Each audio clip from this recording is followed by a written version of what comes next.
This letter is a call to the grassroots and people of goodwill to regroup around the cause of Sean Bell.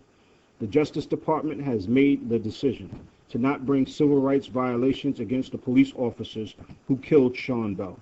I am writing this letter with a heavy heart, but also with a renewed commitment to the cause of Sean Bell.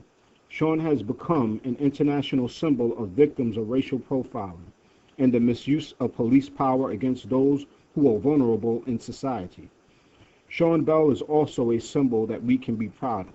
He represents the best of manhood, fatherhood, sonhood, and brotherhood, which causes people of goodwill to reflect on what steps we can take to improve ourselves, our communities, nation and world, and family. Sean Bell was scheduled to be married the day he was shot at 50 times by the police. Sean Bell did nothing wrong other than the fact he was born a black male.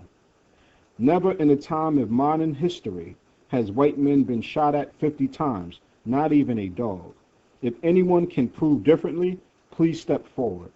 I'm writing this letter from Sean Bellway as a renewed call to action to the grassroots, all people of goodwill, to come out of the dugout and close ranks and join on this mission to get justice for Sean Bell. What footprints will you leave on the sands of time? Let us transform the words of the great poet Claude McKay, from thin words to thick action. If we must die, oh, let us nobly die, so that our precious blood may not be shed in vain. We'll face the murderous, cowardly pack, pressed to the wall, dying but fighting back. Why must we continue to protest for Sean Bell? Because the civil rights gains that our grandmothers and grandfathers fought so hard and died for are being turned back. A dangerous precedent has been set by the highest levels of government, from the President of the United States to the Department of Justice, local courts down to the police departments across this nation. How could beneficiaries of the civil rights movement like Obama and Eric Holder dance on Sean Bell's grave for political ambitions and come to the conclusion that neither accident, mistake, fear, negligence, nor bad judgment is sufficient to establish a federal criminal civil rights violations? This decision by Obama and Eric Holder emboldens many police throughout this nation to embrace the idea that blacks have no rights that authorities are bound to respect. I respect Reverend Sharpton. We even shared the same jail cell for the cause of Amadou Diallo. I was even a former member of the National Action Network and headed up the first college chapter in the United States on the campus of York College of the National Action Network years ago. Even though I respect Reverend Sharpton, no one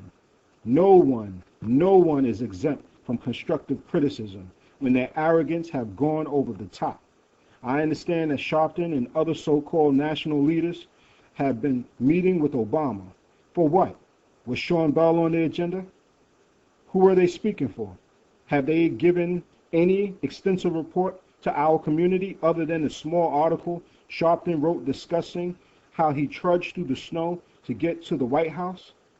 The grassroots don't want to hear anything about snow talk, while at the same time there appears to be dancing on the Sean Bell matter.